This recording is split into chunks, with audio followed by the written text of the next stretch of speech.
সিরিয়ার কৌশলগতভাবে গুরুত্বপূর্ণ অঞ্চল হাসাকা, যেখানে অবস্থিত কাসরা সামরিক ঘাঁটি। বৃহস্পতিবার এই ঘাঁটি থেকেই সরিয়ে নেওয়া হয় মার্কিন সেনাদের। ইরান সমর্থিত সশস্ত্র গোষ্ঠীগুলোর সম্ভাব্য হামলা এড়াতে অত্যন্ত সতর্কতার সাথে মার্কিন সেনা ও সামরিক সরঞ্জাম জর্ডান সীমান্ত হয়ে সরিয়ে নেওয়া হয়। এই ঘাঁটিটি বর্তমানে সিরিয়ান ডেমোক্রেটিক ফোর্সেস এসডিএফ এবং সরকারি বাহিনীর নিয়ন্ত্রণে রয়েছে। 2014 সালে আইএসআইয়ের বিরুদ্ধে লড়াইয়ের অংশ হিসেবে সিরিয়ার সামরিক উপস্থিতি শুরু করে যুক্তরাষ্ট্র। সময়ের সাথে সাথে কুর্দি নেতৃত্বাধীন এসডিএফ বাহিনীকে সহায়তা এবং কৌশলগত ঘাঁটি স্থাপন ছিল তাদের মূল লক্ষ্য।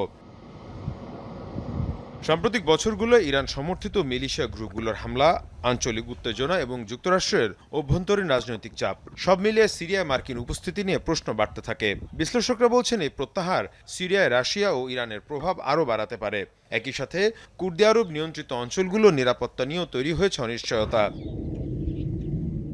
অন্যদিকে দামেস্ক সরকার একে সার্বভৌমত্ব পুনরুদ্ধারের একটি ধাপ হিসেবে দেখছে।